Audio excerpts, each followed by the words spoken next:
I made you buy a video game you hate, and then made you watch a movie and a series of movies you hate, now you're forced talking on a podcast you hate to a friend you hate. You're just saying this so we have an intro or outro. You keep doing that like that. One, no, this is the same thing I would say if I just sat down and was chatting to you. And two, if I am, fuck yeah, because sometimes there's just nothing, and then I gotta like figure out what to do because it's become it's like a thing where it's like if I don't have something, I just gotta throw like any stupid little thing in there where one of us says like butt or something, and it's like, well, I guess that's close to something. How you doing? I don't know. I have come on a mission of gravest consequence, for I am the Watcher, member of an ancient race far older than man. But though our power is great, we are pledged only to watch, never to interfere. But now mankind faces the greatest danger it has ever known, the danger of the Watchers of Earth. 199,999.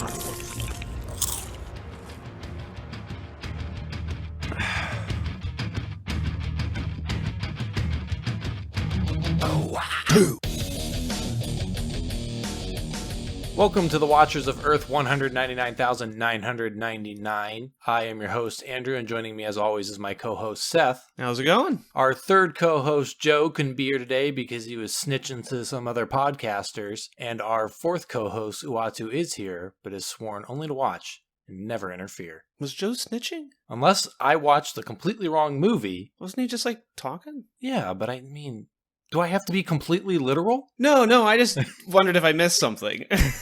No, I was just thinking, like, we're watchers. He was talking to watchers. How do I incorporate that into the thing? And I was like, yeah, other watchers have a different podcast. I don't know. That's good. No, that was good. It? Because it seems like you really had to sit on that one for a bit. You just need to help me get there. But it was good once you explained the joke. It was good. No, I feel like anything I say.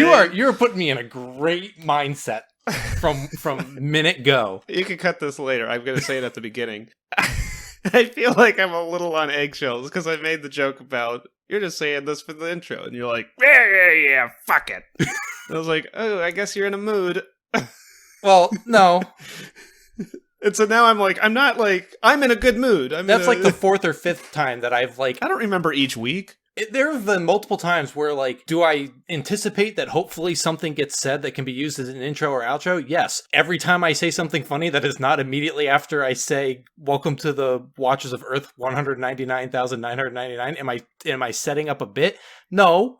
Sometimes it's like, this is not part of the movie conversation, so I'm just going to say a thing to you. No, it's not like I never make jokes outside of recording for the podcast. Like, you and I naturally joke with each other, but if I do it with sitting down with this, like, before I say welcome to the show, every time you've immediately, like, cut me off to be like, you're just trying to get the opening bit out. I just think it's funny. Like, I don't say it genuinely. I just say it because I think it's funny. And I say it each week because I'm like, oh man, this is going to be a funny thing to say. This is going to be a funny thing that I don't remember that I've ever said before. Whereas you listen to me say it on Friday and be like, what are you doing, making a bit? And then you say, yep. And then a couple days later, you edit the episode and you have to hear me say that again 2 weeks ago. And then later in the week, you listen to another episode while you're editing and you have to listen to me say it again a week ago. And then you finally finish, and we sit back down on Friday, and I go, what are you doing, making a bit? You do have that stupid goofy laugh. Anyway, what the fuck did we watch this week? Oh yeah, this is my part. So today we watched Guardians of the Galaxy Volume 2, which originally premiered on May 5th, 2017, a day after Kirsten's birthday, which was originally directed, and still directed, because I don't think directors change after the movie's released, which was directed by James Gunn and written by James Gunn. The Guardians struggle to keep together as a team while dealing with their personal family issues, notably Star-Lord's encounter with his father, the ambitious celestial being Ego.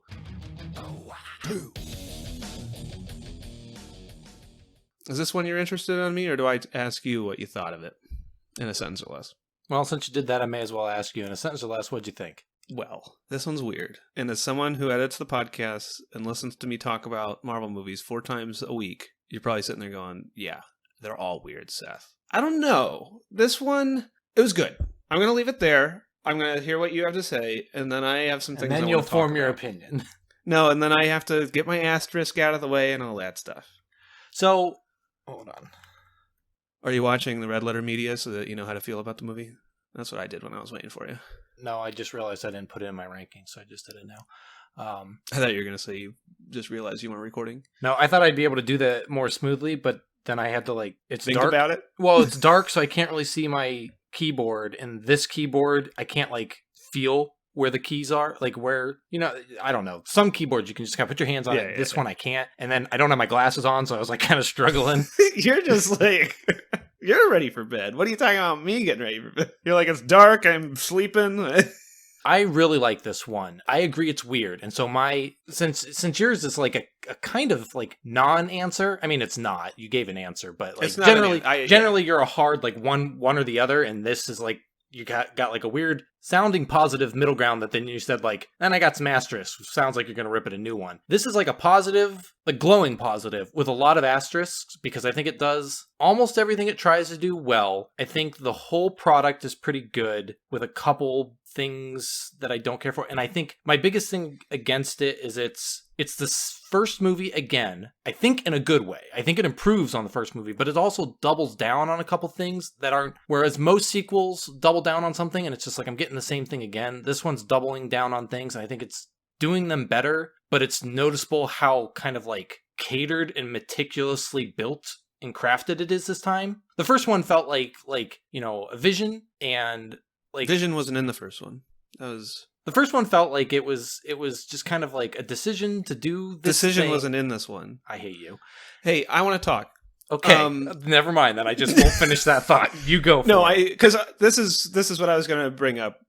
Or you're talking about a point that I just want to chime in. I agree that it feels corporate, whereas the first one felt like a movie James Gunn wanted to make. I still think this feels that way, but I feel like you can see more of like whether it was James Gunn deciding that this is what people liked or this is what I liked and I'm doing more of it, or like, you know, a boardroom saying like this is what worked really well, you got to do more of that. Whether it was I feel like there was some flanderization, and to kind of lay out my sentence or less, more whatever the word I'm looking for is, I liked it. It's hard for me because I didn't really like it at the beginning. And I think that's more of a me problem, which I think a lot of these are, than it is the movie problem. Because almost from the get-go, I feel like everything I liked, like there's very few things I feel that I thought, oh man, I really like this. Everything was like, I like this, but all this other stuff that's happening I don't like. And it's weird because I don't know, I don't want to admit that I'm cynical and pessimistic about these. Don't worry, I'll admit it for you. I know, and I know it's like the thing that I hate these movies, and I do, but I don't, but I do. And it's just like, we started the movie, and since I have future sight, I don't know. I see Baby Groot, and I'm just like, yeah, I get it. Baby Groot's so cute, and everybody loves Baby Groot. Now we gotta have Baby Yoda. Now we gotta do all this. Everything's so corporate. Everything's so designed by committee. Everything's so sterile, and so, like, we gotta have this in it. And then it's just like I said in other movies, there was a lot of moments at the beginning that I just was kind of not letting myself enjoy, maybe. Not that they weren't enjoyable, but I just kind of kept sitting there and being like, I get it, it's funny. You made a joke. And I felt kind of gross that I was doing that, and I like consciously felt that. And I don't know if by the end I just kind of got out of that or the movie kicked me out of it. But at the beginning I had a really big problem with it, and I'm not actually sure when I swapped. But I don't know, it just felt gross. It felt like I was trying not to like it, but it was kind of like doing that on its own. Does any of that make sense? I mean, I agree. And kind of like I said, like I could see a lot of like the corporate meddling or just the general, just like more of the same. I knew you were going to hate Baby Groot, and I know because you've already mentioned your distaste for Baby Yoda and everything. I don't like Baby Yoda. I think Baby Yoda's adorable. I think it's more of a problem with the zeitgeist, and that's a me problem. I totally understand that. It's just one of those things that, like, yep, I get it. Everybody loves Baby Groot, and at the beginning, he's dancing around to Mr. Blue Sky, and it's great, and everyone loves it. And then he does the little stop thing with Drax, which doesn't make any sense because Drax knows he moves. Mm-hmm. But, like, that's the thing, and it's funny, and I know I'm the problem, and I know time made me the problem, and it's just something I can't enjoy because I'm just too pessimistic about it right now. Like, I understand that Baby Groot as a concept and as an idea and what he is not the problem. I understand that I am. But there's just something about it that I look at him now and I'm just like, man, remember like 4 years ago when that was just like horribly obnoxious? When everyone was just like, Baby Groot, Baby Groot, Baby Groot, Baby Groot. And then we got Baby Yoda, and then we got this and that.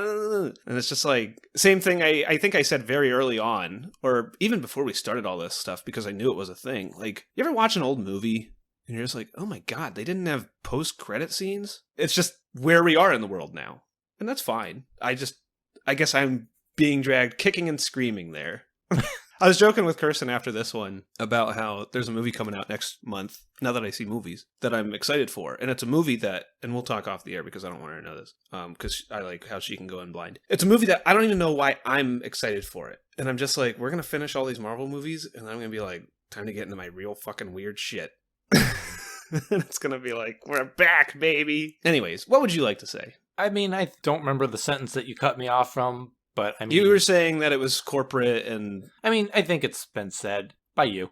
And by me agreeing with you, like, I think this is a good movie. I think it is solid. I think out of all of the Marvel movies, I think it is the one with the strongest theme, the strongest through line, the best character growth. I think the character interactions are very good. I feel like stuff happens in this movie as opposed to the other ones where it's just like working its way to the boss battle. So I think it's a very well constructed, entertaining movie. I think like it has a lot of that stuff where, you know, there's always got to be a beat for a joke.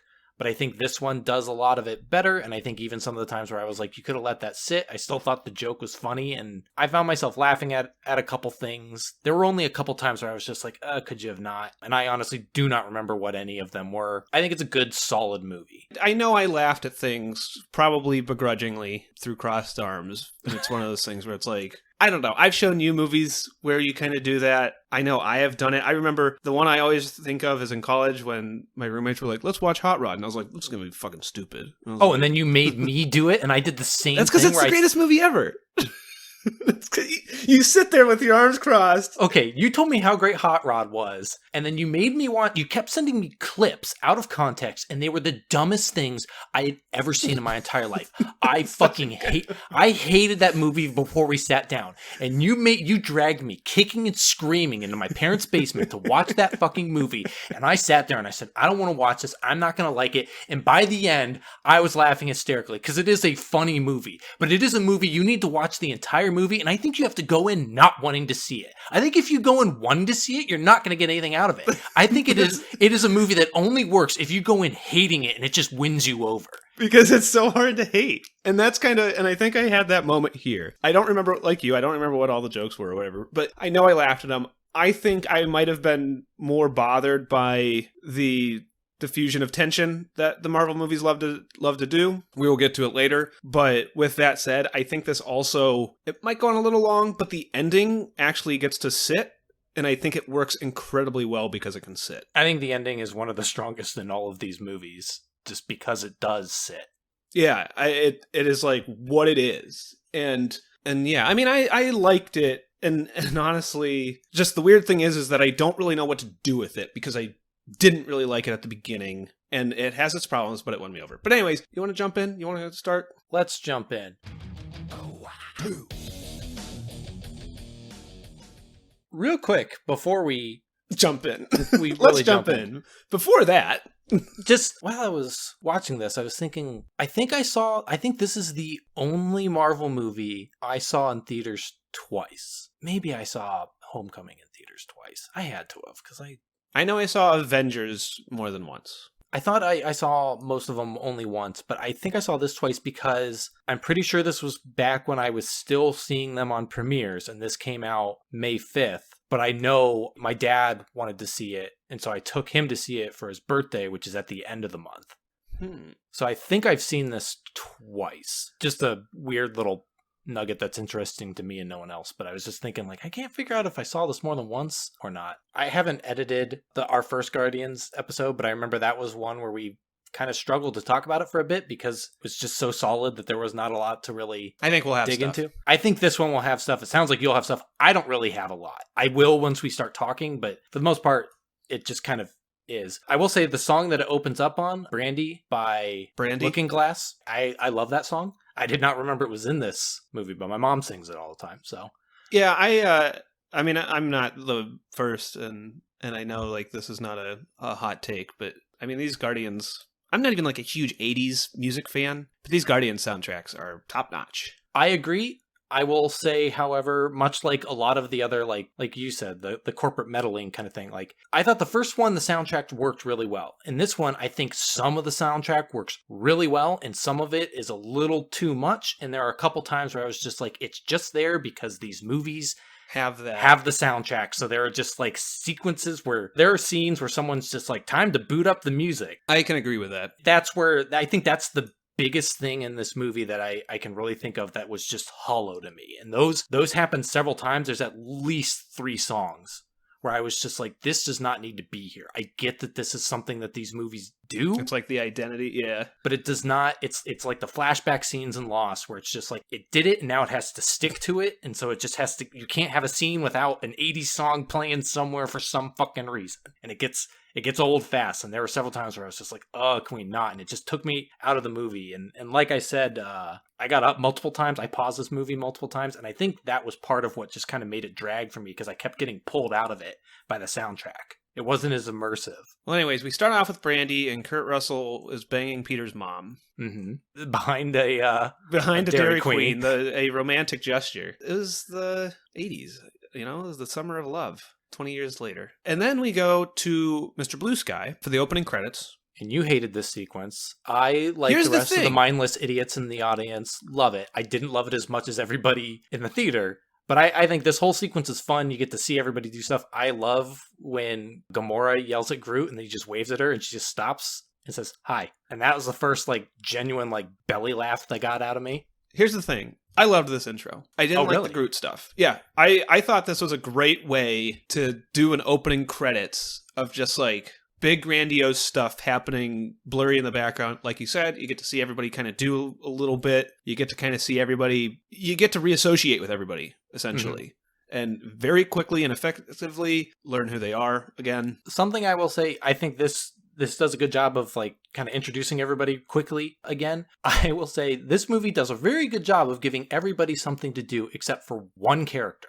And not only does that one character not have anything to do for the entire movie, I feel like they are the most flanderized and the one that is like not the same as they were in the first movie, and it's for the worse. Is that Drax? Yes. Drax does jack all this entire fucking movie. He's just there to be a joke. To say the line. And I feel like in this movie, he is made to be dumber, and I think his personality is entirely different. Because very early on, like, his first line is like, I have sensitive nipples. And that was where I was like, this is all flanderized, this is all corporate, this is all, like, I get it, movie. You want me to laugh here. I will say at the end when he puts the harness on, he goes, my nipples as it's flying off. That is funny. But it's only funny because it's like a stupid callback to a thing that I hated at the beginning of the movie. It's not something that's necessary. Yeah, like, I agree. I mean, again, I don't know if by that time I was warmed up or what. It didn't bother me as much. Maybe it's because I sat through a whole movie where Drax was like that now, where he was just like, I make big poopies. It's only funny because of the way you said it, not because it was funny when it happened in the movie. Yeah, I mean, I liked it was eye-rolly dumb, but, at the end of the day, the little bit with Gamora and Star-Lord where he's like, I just thought you use swords, and I use guns now. I just didn't know that. That hit fine. Again, I don't know, Groot is just too on the nose for me. And there's nothing more I can say about it. It's just a me thing. It's just something that I have to say, I guess, every time he's in a scene that we're talking about. I'm just like, also, I hated Groot. Going back to Drax real quick, I read an article recently from one of those stupid Google just, you open up Chrome. 5 movies that you didn't think Drax would be a part of, but 5 Dragon Ball Z villains that Drax could beat. I hate those, and I never click them, but every once in a while, I'm just like, how dumb is this? Or every once in a while, it'll be like, here's a thing, and I'm like, I'm interested in that thing, but then you have to go through an article that says, like, Guardians of the Galaxy was popular, blah, blah, blah, and you got to get, like half a novel before you get to the actual, like, thing you click the fucking title for. Anyway, this was one of those. I guess Dave Bautista has been saying that Guardians 3 will be his last appearance as Drax, which is fine, whatever. But there was another article that I saw that said that he felt like Marvel dropped the ball on Drax, and I was like, I gotta see what this is. I was reading it, and he was like, I think, Drax is a character that really has there's a lot of backstory, and they really could have explored that, and they never did, and I really just think they could have done something. And I was just like, I don't know. Out of all the characters in these movies, all of them have like an interesting thing that happened before they got there. Every single one of them. I don't need to see it. I do not give a shit about Drax's backstory enough to see it. I don't think he has anything more to give than what he's on there. I do not think he could helm a solo movie. I don't think Drax in the past is anything that anybody cares enough to watch because everybody likes a stupid clown man that talks about his sensitive nipples. I don't know why that article just irritated me because it was just indicative of like all the crap. Like I remember like reading comics. There'd be a fun character that shows up as like a side character in something. And then people be like, oh my God, they need their own title. And then they get their own title and then it gets canceled after 6 issues because no one fucking cares because there's nothing interesting in there. They're interesting as someone with like an interesting history that they keep alluding to, but you never learn about. Once you learn that history, it's not interesting. That's why everyone hates that Wolverine Origins book. And the movie. I think the only one that could have an interesting story to tell is Rocket. And I don't even need to like see that movie. I just think he's the only one that his backstory is something that like I might be interested to see. You're interested to see a space raccoon get cybernetics implants? Yeah. See him get torn apart and put back together. But I think it's more interesting as something that you just know happened to him. Yeah, that's a good point because I think as just a little quick, this is where I come from. It works really well. Especially since that's everybody on the team. Yeah, everybody on the team has their own, like, this is where I come from. I'm broken. We're all misfits and stuff like that, but this is where we fit. I don't need a movie of Gamora and Nebula fighting each other as children. I got that story. Yeah, like I don't need to watch it happen.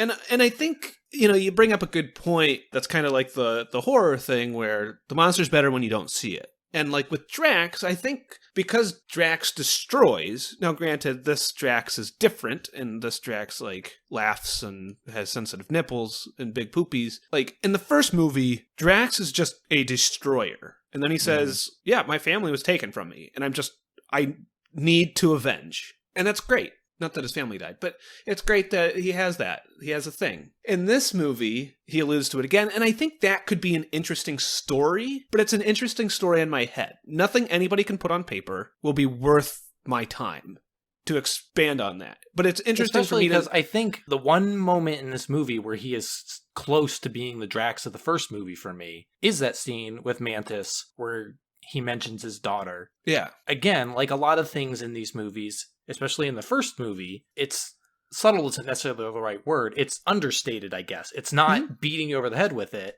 I mean, it's just a reminder that Drax doesn't just kill. He's stoic and he's sad, but he doesn't show it. But, when Mantis touches him, she starts sobbing uncontrollably because he is that sad. He just doesn't emote that. But he's also like a funny, stupid clown man because that's what everybody liked about him in the first one, even though in the first one, he was the butt of the joke because he didn't understand humor, and now he just... And you can argue that traveling with the group, but I don't know. It's flanderized to me. It's not a natural progression. But yeah, I agree that I don't think any of these people need a solo movie. And I don't know. What more is there to say than the little bit they say? Even when Yondu and Rocket are like commiserating and Yondu's like, you're me. I think that's the story.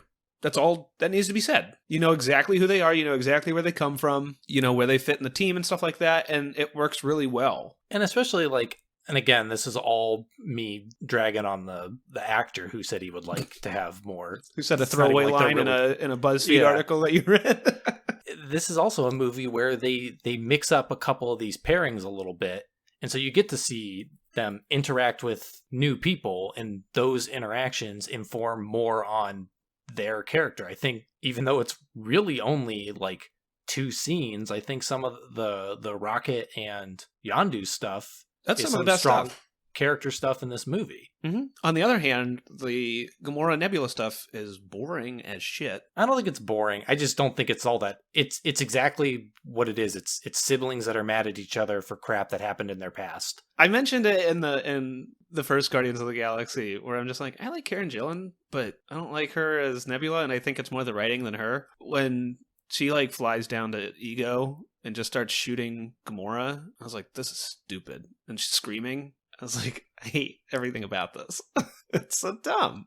like I said, I mean, that is dumb, but I don't know. There's just a There's lot of stuff- times where she's just like, I'm mad, so I scream. And I get it, but it's just like, I don't care. You're the least interesting thing here. I think I don't know. In this movie, I didn't really care, but I also remembered there being more stuff between them in this movie, and I think I'm conflating it with stuff that happens in the other movies that makes Nebula more interesting. I And think when she becomes Gamora more of like ally-ish, she's a little better, but I think Gamora is uninteresting. I think she's the least interesting character in both of these movies.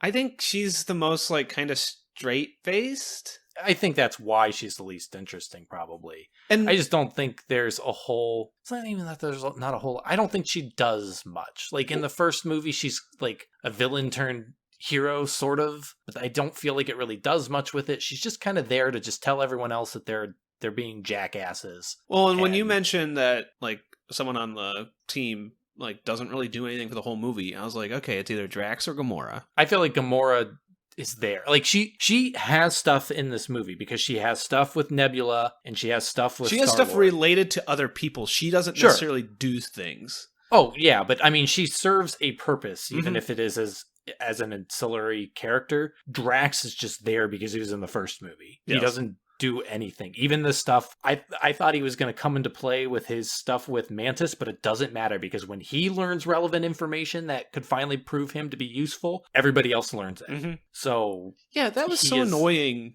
This, like, him and Mantis thing that doesn't really do anything worthwhile. Especially, I really hated... I don't know. Are we going to go in order? I really hated... I'm going to let you take the reins because you have more to say about this movie than I do. Well, then, freestyle, baby. What now? You're doing great, buddy. No, when this is so hard. Do you see why I stick to the... Okay, no, so when Mantis, we get a couple scenes where Mantis is just like, Drax, I have to tell you something. And it's just like, oh, what's she gonna say? What's the thing? We know ego's bad, but what's the thing? And then she's about to say it, and then Gamora just bursts in and is like, tell me the plot of the movie. And Drax is like, yeah, she just told me the plot of the movie. I was like, why even bother, like, doing these bits where, like, wouldn't a better scene be Mantis, like, confronting them? Plus, why, when they're all walking to Ego's palace or whatever, she's like, hey, Drax, I should tell you something. And then Gamora's like, what? And then Mantis just is like, nothing. I'm only telling Drax, not you. Why? I thought about that, and I think it's because Gamora was mean. Like, well, That's probably right, but saying it sounds like stupid. that. It sounds more stupid when I say it like that. Yeah. But I think it's because, like, she was trying to get along with Star-Lord and Drax, and then when she went to Gamora threatened her. Yes. And so I think she just is like, I don't think I can trust her, but she has built some sort of relationship with Drax where she's like, I can tell him this because I care about him. Mm-hmm. No, that's fair. So something about this movie, you mentioned that this is like very well put together. I agree. With that said, I think they work together well, but I feel like a lot of scenes feel like set pieces. Would you agree? Yeah, but I was kind of thinking that. I think a little less than the first movie. The first movie, as I remember it, has a little more set hopping. And I remember, I mean, we've talked about set pieces in other movies, and I think this connects them. But it's just something where it's like, you guys just wanted to do a thing where Rocket's setting up traps in the woods. Yeah, I think one of my big things with this movie is it's 2.5 hours and it doesn't need to be. No. It is too long. Mm-hmm. And part of it is because it sets up a couple different narratives and none of them are important or none of them need to be there. They're there to kind of Glue things together. sort of. I think you could cut out like everything with the golden people, everything with the Ravagers. The only thing is those things kind of They connect. the golden people are there to get the Ravagers there. The Ravagers are there because they need to be a part of Yondu's thing. So And that Yondu Yondu needs can to be there. and Yondu is important, Mm-hmm. but in order for his, like, what was really important about him at the end, because he's really just kind of there until the end, but at the end, he kind of ties Star-Lord's thing together, and you also get that ending that's effective. You need to have all those other Yes. scenes, but those scenes are honestly not related to the rest of the movie. they're related to Yondu. Mhm. And so when like the golden people show up at the end, they're really only there because they were there at the beginning and they're bringing them back in so that they're not just a one-off scene. Yeah. They're also there to just kind of be like, oh no, this got in the way of us completing the mission more easily. But, you know, they could have just had Ego woken up at that point. It doesn't They're fighting a need to planet. be They don't need to. yeah.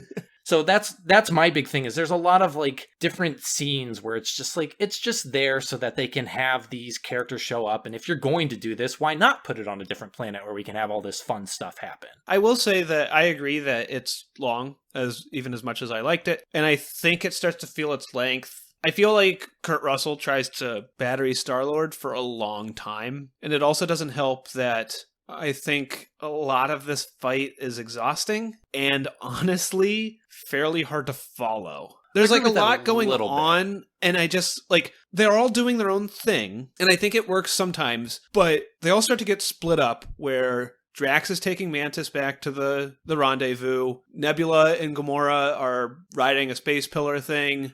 Well, Drax is taking Mantis out of the plot because neither of them is relevant anymore. Yes. Mantis because she did the one thing that she was do. there to do, which also isn't important, but at least it was functional in the plot. Mm-hmm. And Drax is there to be the bus that carries her out of the scene. And to say, my nipples. But the problem is I had like no context for where any, like, I know they're inside Ego, but I have no concept when the Sovereigns show up and there's just like ships flying everywhere and people are jumping out of the Milano or Yondu's ship or whatever. I think Yondu's ship is also like, there's just like a ton of things happening, a ton of things blowing up. And it's just like Star-Lord as Dragon Ball Z fighting Ego and Nebula. I will say, just to be fair, you're complaining that all these things are happening. When Star-Lord is Dragon Ball Z fighting, that is the only thing going on at that point. Everybody else is either being, like, they break free from Ego's hold. The only other thing that's going on is that Groot is already getting out. He set the bomb. During that Dragon Ball Z fight, I think the timer's already started. I think so. I know there's a scene where Kurt Russell is just like, we gotta stop the bomb. Yeah, that's like 2 seconds before it goes off. I just read crib notes. Do you watch these? But no, I just had trouble it was visually exhausting to me, and I just kind of had trouble, like, what is everyone actually doing? Like, Nebula and Gamora are, like, going on a space pillar ride to the top, but, like, why are they there, and why is this rising, and why was the one they were on not rising? And I don't know. I was probably thinking about it too much. I was probably already just kind of like, okay, how long are we going to fight in this planet core? The planet core. But you didn't have problems with it? Not those problems. I mean, I followed it as much as I needed to. There were a couple times where stuff was... And I think a lot of that stuff you don't need to follow. I think it's also like, it's similar to our pinball conversation that everyone listening is not privy to. It was something where I just paid attention to exactly what I needed to pay attention to. I followed what was happening on my screen in that moment, and everything else was just, I know people were shooting at things and whatever, and it just kind of like checked it back out. And then when it came back in, I used a couple microseconds to reprocess what those characters were doing and followed them on their little merry way. And then, Drax talks about his nipples, and I laughed and take a couple microseconds to remember that that's a callback to the beginning of the movie 6 hours ago.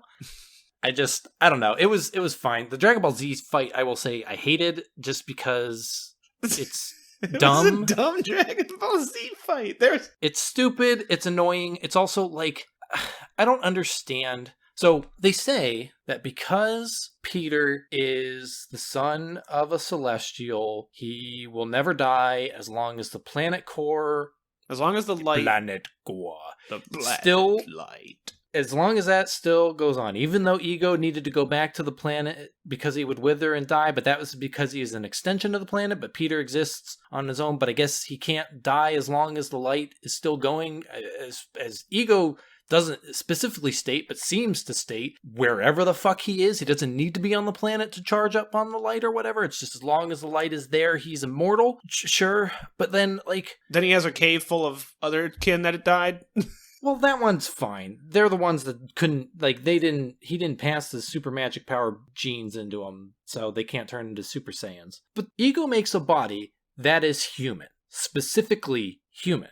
He even says this. It has pain receptors, yada, yada, yada. He turns into a human right before our eyes. I like how we watch him build his like muscles and skeletal system and everything, but then earlier in the movie and later during that fight when Star-Lord shoots him with his laser beams. He's like a energy being. Yeah. And then later when they're fighting, he's punching him and he's just like breaking apart. And I was like, I don't understand, because Peter is assumably human, or at least should be as weak as he is. But then like Peter gets like smashed into a pillar and he's just like, yeah, I'm fine. I'm a god now, I guess. Even though the guy who these powers literally come from can only hold his human form for like from 6. Him. Oh, gross, dude. I don't know. And I thought the Pac-Man thing was stupid. The Pac-Man thing was stupid. It's like a fun visual thing, but it's also just like, it's another thing with this movie. There's just like a lot of like the 80s. And I know he was like a man who left. There's Earth the David during the Hasselhoff 80s. thing, and it's just like, we get The it. David Hasselhoff thing is fine because that is a reference to him as a child. But why would But Kurt Russell be David Hasselhoff? Because he said he was like trying to find a form that would be pleasing to him, and I guess he knew. It doesn't matter. It's just a thing. They could get the actor in, so he did it, and that's fine. That was a reference to a thing that he That's did. what I as a kid. thought But about then- Sylvester Stallone too. They could get the But actor. he has like How all about- this. He has all the stupid music and everything, and it's fine. But at the beginning, he had that. I couldn't tell. Was he playing electronic football, or did he build a machine out of electronic football? Both What are you stupid. talking about? At the beginning of the movie, during the stupid scene that you loved with the giant Lovecraft monster, before it shows up, he has one of those electronic football things, and I couldn't tell if he was playing it or if they had turned it into a tracking thing and he was like tracking the thing with it. Oh, I can answer that. I legitimately thought it was a tracking thing because I noticed too late that it was a reference thing. I didn't realize it was one of those like old football games, like Tiger Electronic things. Yeah, it's stupid. Both are stupid, but I think it's dumber that it was built out of that, because why wouldn't they just have... I mean, I guess Rocket just builds random crap. He tinkers. It's just another thing, like, this is a movie it's part of that, like, corporate mandate thing where it's just, like, put in the references to the things. The people like that. They'll all clap. Mm-hmm. I saw C-3PO and I clapped. Let's see, what's next here? Man, I wish I had like a movie synopsis that I could follow. Let's talk about Rocket. No, let's talk about... You're doing great, buddy. Let's talk about... Well, it's easier when I just ramble. When I do it and then you just yell at me. Yeah, and then I interrupt you and I'm like, no, we're talking about this now. I don't want to talk about that dumb thing. I want to talk about this dumb thing. The Sovereigns are stupid. I thought when they first see Ego, it was Adam Warlock. Did you? I know this is not the first time you saw it. You were just like, this is a thing we'll learn about later. No, I probably knew it was Ego just because I knew he was Ego going in. Oh, okay. I liked the probably Ego just- stuff, even though we just talked about how much we didn't like the Ego stuff. I think a lot of his stuff is fun. When he's telling his history, and then when he reveals that he had sex with aliens on all sorts of planets, But he was he's still in his Earth form. He's- And I was like, was that just Was because that it was visual for funny? us?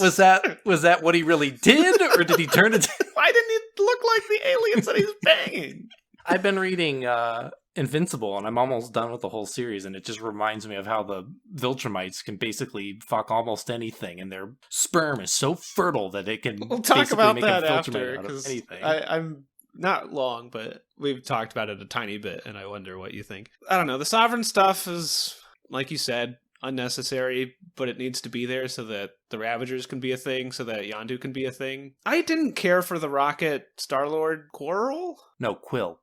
Hey! Did you know Peter Quill came from Kurt Russell? I didn't care for their quarrel either, especially because, I don't know, I thought it was gonna, when they both go into Ego's core together, I thought that was where they were gonna, like, Put everything aside? I mean, they do, but the movie brushes it, it's established as the same as anything else. They're just getting the thing done, and it's to the point that it's just, the first scene seems so unnecessary. But, like, when they crashed the ship and stuff, it was more just kind of, like, annoying and not, like, yeah, they're misfits, but, like, not this, like, maybe in the first movie, but they've been working together, and, like, I thought in the first movie, Rocket and Quill were, like, I don't know, I felt like they were the pair. Yeah, but this is the second movie.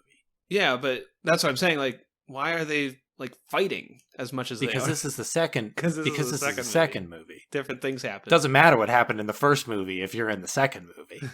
Did you learn that from Iron Man? Doesn't matter that the Iron Man suit can only be powered by the core that he made. Now Don Cheadle can wear one. I was thinking when we were watching this, we've been talking a lot lately how we don't really rewatch things, or even, I guess I can't think of the last sequel I've seen, and I say that knowing full well that it was literally a week earlier. Like, I don't know, I can't think of a sequel I was excited for, and I was excited for this one, and I kind of forgot what sequels were like, especially since, like, I don't know, it's weird to say because we've watched a ton of sequels in this, but I don't know, I guess I'm right.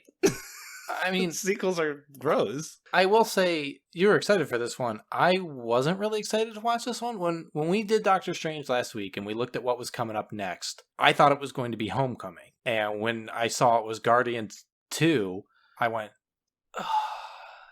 And it's weird because I really like Guardians 2. It's one of the few Marvel movies I even own, and I don't own the first one. I really like this movie, but I wasn't that excited to watch it again. I knew it was good, and so I wasn't really interested to see what I thought of it. I'm interested to hear what you have to say about it, but it was just like, I was more interested, especially because Guardians 1, like I said, that episode, I remember us kind of struggling to talk about it, and we're doing very well on this one. Thank you.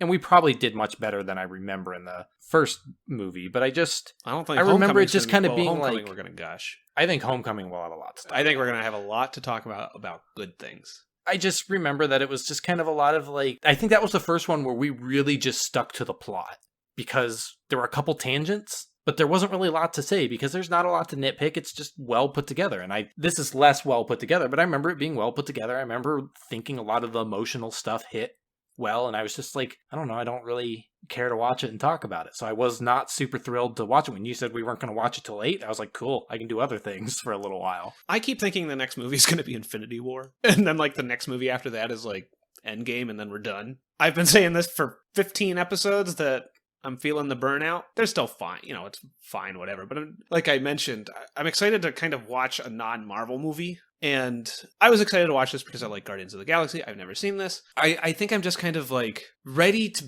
know my thoughts on Phase 3. Or like we said with Power Rangers and stuff like that, like I just want to know. I don't want to have to spend the time to watch them. Yeah, so let's see. I thought the Rocket Wood scene was good. I thought it was fun to see him take out big groups in different ways. I think that's the first one where the music was noticeably unnecessary to me. It works. It has a in-scene function. It's diegetic. Every time I know why Rocket does it, and I can like fridge logic it away by being like, well, they're all on the Milano together. They're part of the crew. They just kind of coalesce. But anytime someone other than Peter Quill is just like, hey, put on those jams, I'm just like, why? Why are you saying that line? So we need every fucking scene to have it. Yeah, it's because that's what the movie is. I think the Rocket in the woods scene is fun. He does some fun stuff, but it's also just, it's unnecessary. It doesn't matter towards anything. The Ravagers in this exist to just get like killed left and right, to the point that like Yondu blows up his whole goddamn ship for it. Yondu is also like, I kind of thought this when he shows up at the end of the first movie, but Yondu is like severely overpowered. Oh, he's incredibly powered. Like apparently he can kill literally anyone with that arrow, and it defies time and space. Like it is like a Dragon Ball Z. That's a Dragon Ball Z fight right there. Like he whistles and it just whizzes through everybody immediately, and like we watch it and we watch people react to it in real time. So it's flying around for several seconds, but it zips it. And during the scene where he's like blowing everybody up in the, they're like walking slowly on the catwalks, and everyone's just falling. Like he's just whistling as they walk, and it's just like going up and down and all around, and then he's like watching it on cameras and directing it through corridors. And there's like that fun little bit where Rocket sees a guy running to the door and he shoots him through the door, and I was like, that's fun. But then he just like pulls out 2 guns and then he's just firing blindly. And I'm just like, we saw that hallway. There was only one guy there. Maybe there's someone on the other hallway, but like, are you really doing anything? You just like, Yondu's whistling, and you just feel like you need to participate.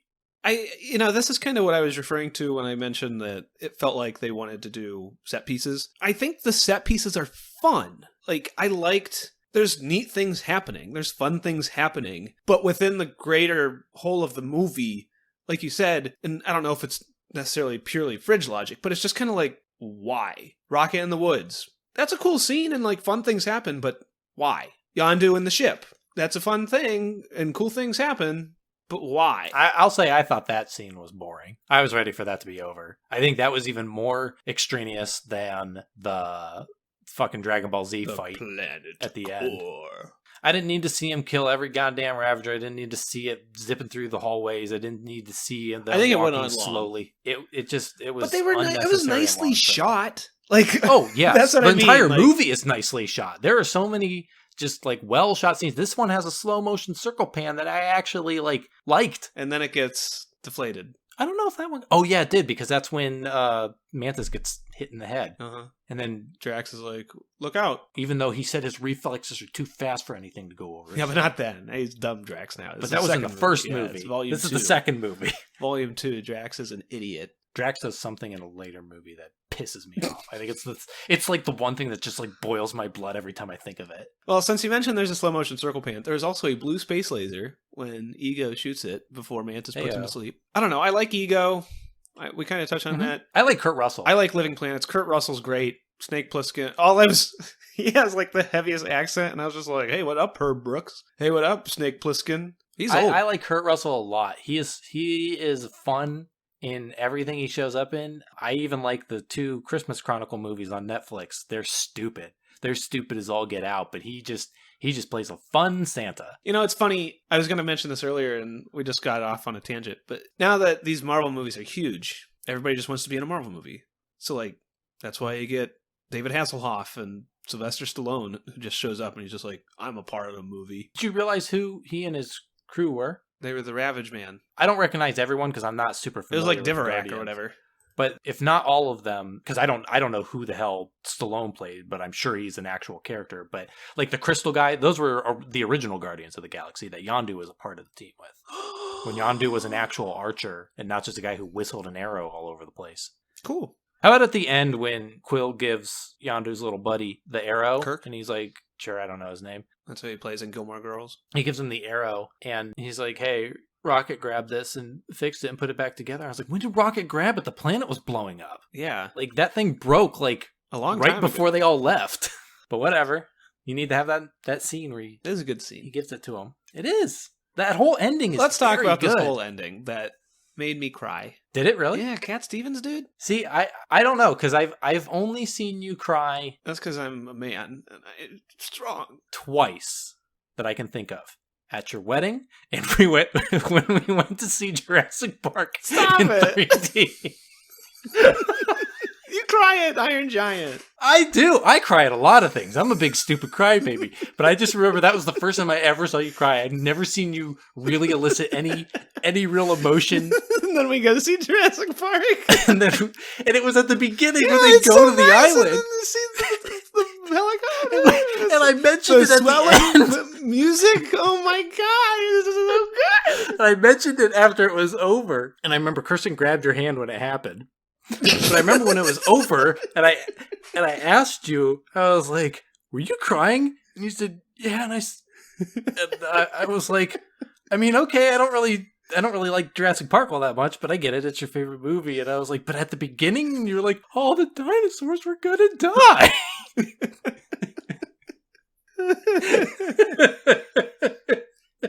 What a good movie. What a good friendship we have. No, this was good. You know, I think there's such a good culmination. I think we touched on it in the first Guardians movie where it kind of feels, this is like my litmus test or my, what's the thing that the control, the Avengers scene where it's like, hey, they're all together. Like this is a strong moment. And I think the first Guardians movie had it, where they're just like, we have come together to become bigger than who we are. I feel like this did a really good job of culminating that. And I think everybody has a good moment. As much as I really don't care about Nebula and Gamora, I thought they had a good moment. I thought Peter and Yondu had a good moment. I thought Peter giving Kirk the arrow was really good. I mean, pretty much everything about it. And I kept waiting for it to diffuse, and they just let it go. Seeing all the Ravagers show up, I was like, I mean, it was all good stuff. And honestly, I was kind of struggling the whole movie of like where I would place this and how I thought of it. And, you know, is it good? Is it not? Yada, yada, yada. I think after that ending, it was something that I was just like, I mean, how do you not like this? Like, When you said it was your litmus test, I thought you were going to say it was your Turing test, like your proof that you're not a robot. no, I wasn't referring to me crying, sobbing. Oh, it was touching. I don't know. No, I think the movie does a good job. The Yondu Peter Quill stuff is good. And enough that I was like, I wanted so bad for Yondu to figure out a way to save them both. Like, it's one of those things where, like, yeah, you know the ending of all these movies, you know the ending of comic books, whatever. Like, I know Star-Lord's going to get out of this. And the interesting part is how. And then when Rocket's like, okay, Yondu, you can get him out. It was one of those things where I was just like, I don't know what's going to happen with Yondu, and I really wanted him to live. And I think the movie does a good job with the whole found family stuff. I don't know. I think the ending is good, but it's, again, I think it's because it does a really good job of, like, giving you all the information you need emotionally. But I think, like, it sets up the Ravager funeral thing, but we don't really, because, like, the scenes at the beginning are there because they need to be there as the, like, the sinew holding everything together. Well, they feel like just kind of throwaway lines. Yeah, so there's like a throwaway line about it, but we don't know exactly what the Ravagers are. We don't know, like, exactly what the funeral is. Do they do this for literally every single one of them that dies, or is it only, like, for, like, the bigwigs? Because Yondu used to be a bigwig. We don't really know. There's enough information to figure it out, but it's just, I don't know. It's weird to me in a way, but it's good. It's emotional, especially I think because it wraps back around to Rocket, where you know, Rocket cries, partly because, you know, Yondu's dead and he had bonded with him, but it's also because, like, he had learned, like, he and Yondu are the same, and so he sees reflections of himself in there, and he gets to have his little moment where he's like, you know, all his friends came back, even though he did all those horrible things. And I thought it was, I don't know why, but when he's like, you know, everyone came back, you know, even though he said a bunch of mean things and called them names and stole batteries. And Peter looks at him and says something along the lines of, like, yeah, of course. And I thought there was going to be, like, more, but I'm kind of glad that it didn't. It didn't need more. He just kind of says, of course, and then it sits. There's not a beat. Moment where Drax comes in and goes like, oh, my nipples. I made the poopy. I thought about my wife standing still during all these fireworks and my dick got hard. I hate Drax in this movie. These are all things that he says, just with different words. Yeah. Yep, they are. He asks about Ego's planet penis. Oh, yeah. He does ask. And then he's like, my father would tell me about my birth. My conscience. Not about his birth. He would tell him about my mom being banged by him. This is the guy who was just like, I take everything literal in the first movie. And now he's like, I make the poopies and the peepees. I still hate how people don't know what a raccoon is, but they're just like, what is a stupid dumb space monkey? Yeah. I know what monkeys are. It's whatever, but every single time someone called him something else, or at one point Yondu says, like, I don't give a rat's ass. And I'm just like, you know what a rat is? No one knows what a raccoon is. Especially at the beginning when Peter calls him a trash panda, and he's like, is that better? And I'm like, obviously not, dude. You don't even know what a raccoon is, but you do know what trash is. No, he doesn't. They have Kepler. It's fucking stupid. Plus, like, I don't know. I don't care. About when they were like, hey, Rocket using the wrong eye to wink is really funny. We should do it twice and, like, weirdly have it be a thing. It's like a weird joke that they refer to multiple times but doesn't culminate into anything. Yeah, I remember it happening more than once. I only remember one time that it happens. Like, I know it happens. He does it in the room of the Golden People. I thought he also did it at the beginning. I thought that was where he did it. Oh, I think you're during the opening credits. Yeah, during the opening credits when he's talking to Peter about setting up the music. Yeah. And Quill's like, don't do that. And he's like, oh, I gotcha, wink. And then he does it again with the Golden People. I think he does it 2 more times, because I think he does it with Yondu at some point. I don't remember where, and I think he does it again somewhere closer to the end, but I don't know. I don't care. I didn't care for it. Mm-hmm. A lot of those things where it's just like people are stupid silly. It was just something where it's like, the joke's so nice, they did it twice. But why? I don't mind that they do jokes more than once. I think a lot of those work well. I personally don't care for, like I said, the character is stupid jokes.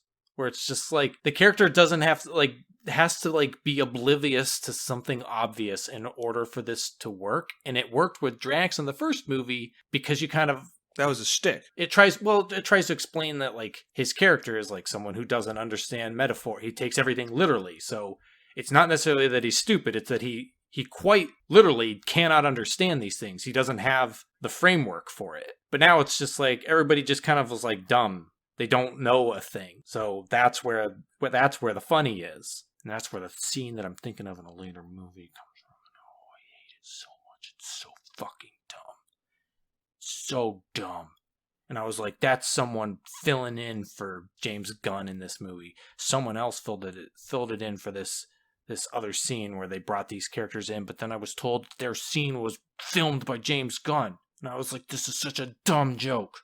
I hate it. Oh, I'm getting angry. Speaking of characters doing stupid things as part of the joke, what'd you think of Baby Groot getting Rocket and Yondu out of prison? I forgot about that. It goes on too long. It's not funny. It's debatably, I mean, it does not need to be there in any capacity, especially to the extent that it is. It's debatably set up for the tension at the end where it's like, will Groot hit the right button? But it's also like, why does he not understand these things? Like, he understands their speech. He just like doesn't Care. It's Groot is in this weird, like, Groot in the first movie is a little weird.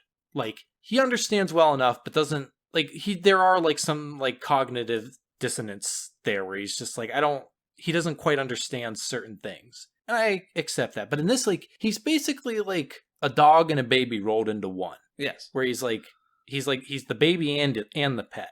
So he can do the baby things when you need the cute baby thing. But he can do the pet thing when you need the cute pet thing.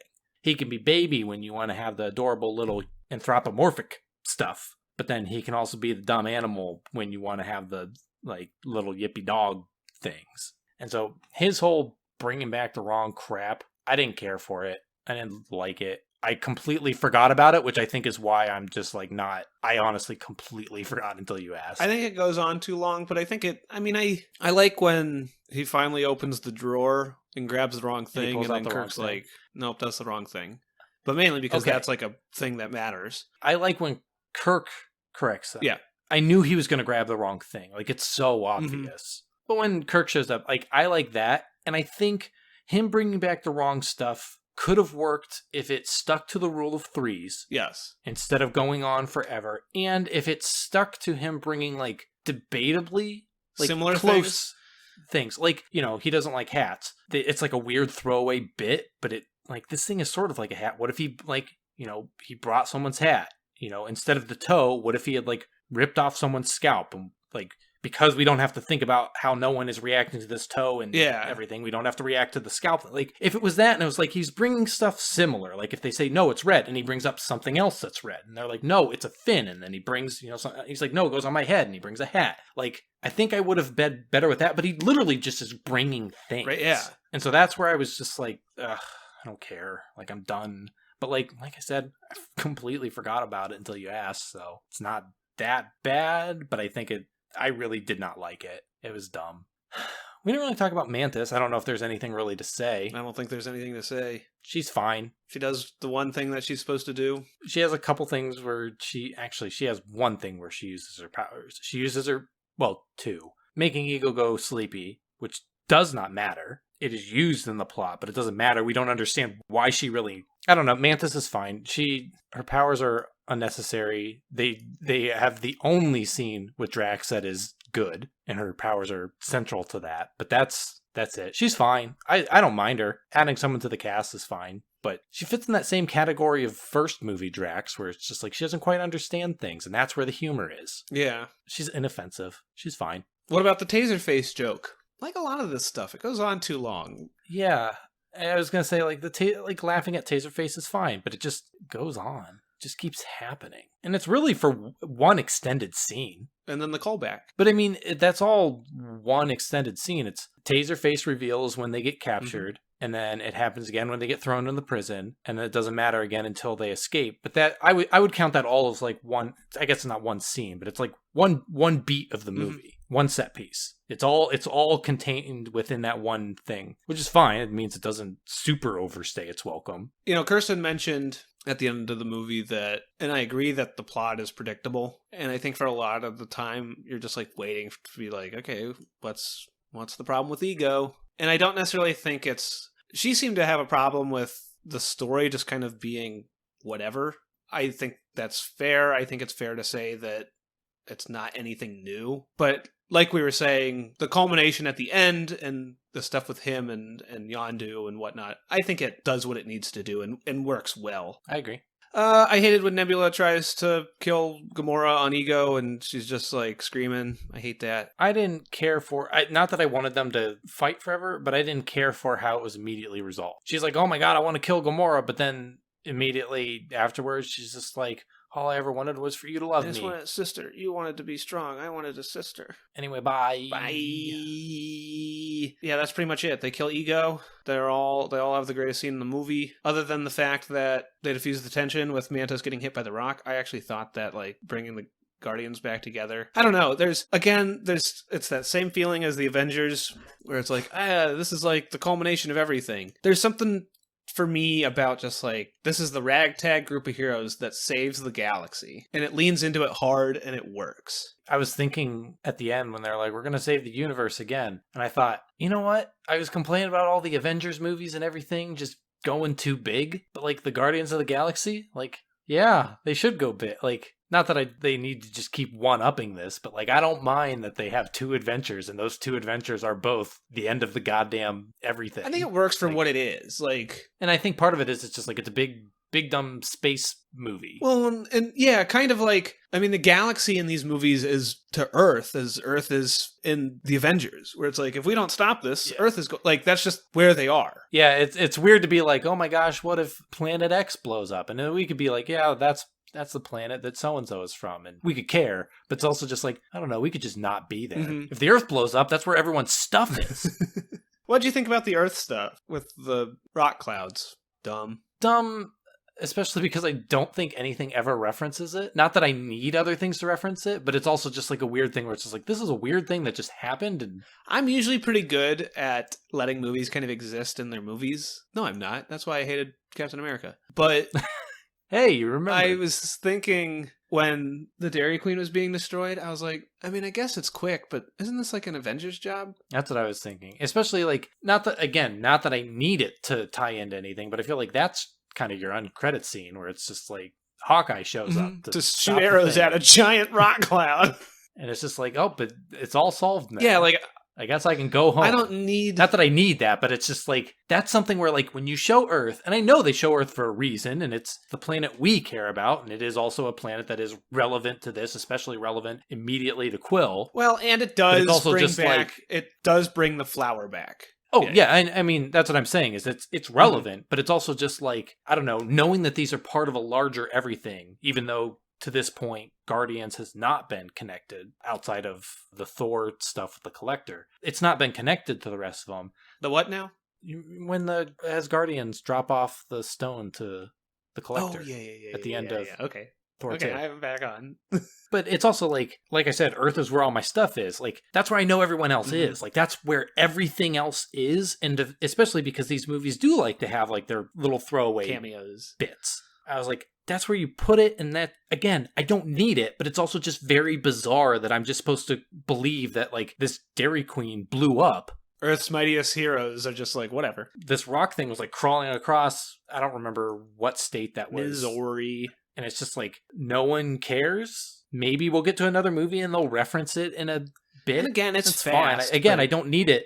I don't need it referenced, but it's just weird that it's just like, now this is directly connected to the other things that are all connected and constantly like poking at each other. And, you know, there's always like a big neon sign saying like, here's X. And this one time it's not there. Especially since the first Guardians movie is whatever. It's so far away from Earth anyways. But this movie makes a conscious effort to, I mean, not necessarily tie him to Earth, but to be like, oh yeah, this is in the same movie. So yeah, let's see. What do we get? We get the hilarious scene where Kirk impales Drax with the arrow. We get so many end credit scenes. We get Adam Warlock. Yeah, and let me tell you, Disney Plus on the PlayStation 5. Skip credits. Not even that. I mean, the skip credits, but I was when chuckling you it showed up, but- when you scroll through it, because you were waiting. I mean, I don't need to sit there and watch the credits forever. I'm trying to just like find these bits, and it'll show like a little picture-in-picture as you're scrolling through the the track bar. That'll show you like credits. Here's a scene with Peter, but all of those are being shown to you. Whatever it's showing in that little picture-in-picture is not what you're skipping to. You're skipping to something like 3 minutes after that. I thought... So I'm just like skipping wildly around. I almost missed, because there's 3 or 4 of these, I almost missed one of them. Which one did you almost miss? I don't remember. I just remember that like, I was like, I think I jumped too far. And I like scrolled back and found one. Because there's the one with, says his name is Kraglin. Kraglin using Yondu's arrow. There's one with the Ravagers getting their team back together. There's Adam Warlock. There's one with Groot as a teenager. Oh, I did miss one. I missed the one with the Adam Warlock. I keep thing. saying that. You missed Adam Warlock. All it is the Sovereign Lady being like, is that a new birthing pod? Here, this is it. Hello, Sovereign. You need to talk to this person. Yeah, I know, I failed. What's that, a new birthing pod? I'm making Superman, and his name is Adam. Yeah, I faintly remember it in the theater. My dad hates sitting through the credit stuff because he never knows what any of these things are referencing. So he's just like, it's all a bunch of fucking nonsense. And then he's just sitting in a theater where everyone's just like, oh, Adam Warlock. And then the last one is the Watchers leaving Stan Lee behind. Also, during the credits, there's a bunch of bits of everybody dancing. Mm-hmm. And I almost said Willem Dafoe. Sure, why not? What the fuck is his name? William Yorick? No, why can't I think of his name? Wyatt Earp. Who are you thinking of?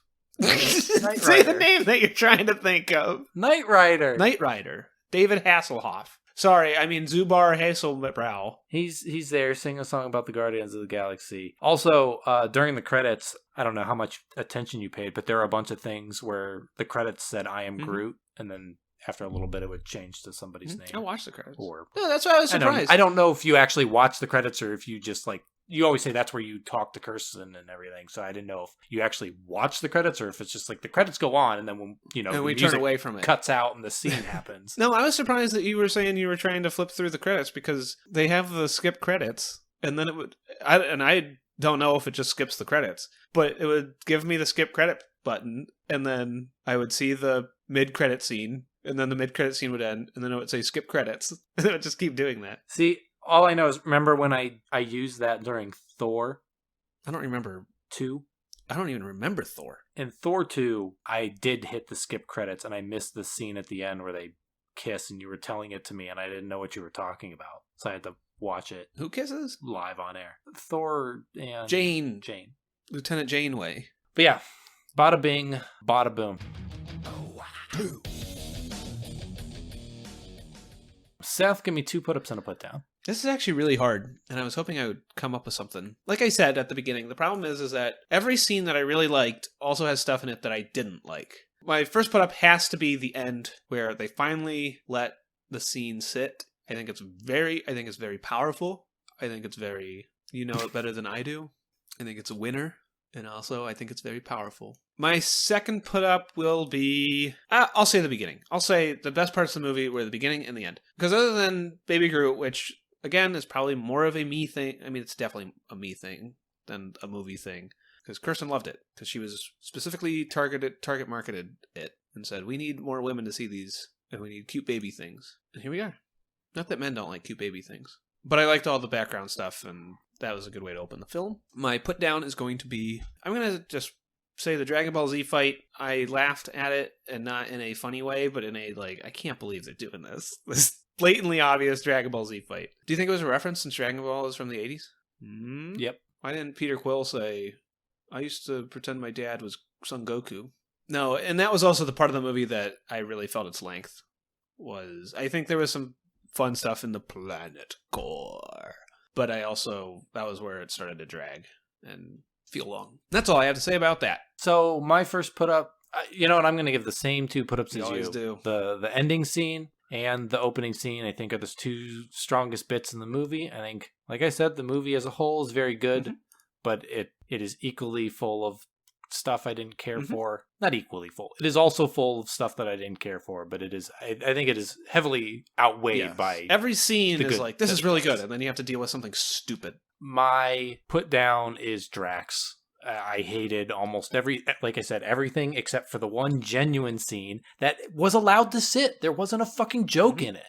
Where he said, no, there was, because he says, you remind me of my daughter, and she goes, because I'm an idiot and also ugly? No, but I'm saying, like, that actual beat where he just, like, sits there and thinks about his daughter, and then she touches him and starts crying. They don't cut that with a joke, at least as far as I remember. That is just allowed to be a tender I think you're moment. Right. And I will say, like, out of all of these movies, I think this one does have the most scenes that do sit, because there's quite a few of them that sit. It's just most of them don't. And it is a movie with a lot of scenes like that. Seth, where in your ranking of every Marvel movie ever do you put this? So this is a hard one, and honestly, I think it could change. I have it at the first. I have it at the very tippy top. It could probably go underneath Guardians of the Galaxy, and maybe it's just because I just watched it, and as I was wiping the tears from my eyes, I was like, how can I not put it first? I think it has fun stuff, like we keep saying. It has a lot of fun stuff in it. I think it feels longer than the original Guardians of the Galaxy, and I think it has more bad with the good. I think it has more good, but I think it also has more bad. So it probably could have easily just gone below Guardians of the Galaxy, which was my previous number one. Maybe it could have gone below Captain America. I don't know. I like the Guardian stuff. I like Cosmic Marvel. I'm definitely biased there, so that helps. But right now, and forever, because I don't change these, it's number one. Like how it's because you don't change these. No one else is allowed to change these. These are locked in place forever. So I have to look at a couple of these that I would have moved around. So in my rankings, I also put this number one. Kind of like you. I think I could have put it under Winter Soldier, probably, because I really like the Winter Soldier. And I think if you were to, like, make me rank all these after I've, like, watched them and really sat with them, a lot of these would be in different places, and Winter Soldier would probably be above this, because there is a lot that I don't care for in this movie. But I think it really, like we said, the good outweighs the bad, and I think this is a movie, despite the incredibly long runtime, I think I'd find an easier time watching this again over Winter Soldier, because I think the Winter Soldier is just, this is a lighter movie. Mm-hmm. Maybe the Winter Soldier is a better movie, but this is just like an easier watch. Yeah, and so I put this at the top of my list as well, and it is locked there forever. Never to be seen again.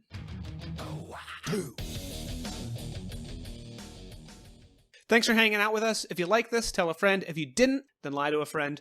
Check us out on Twitter at SoHowAbout. You can find me on Twitter at SethKumpf. You can find Andrew on Twitter at TessuDownist.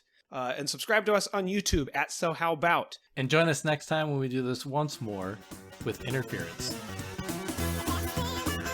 Watcher. Boop.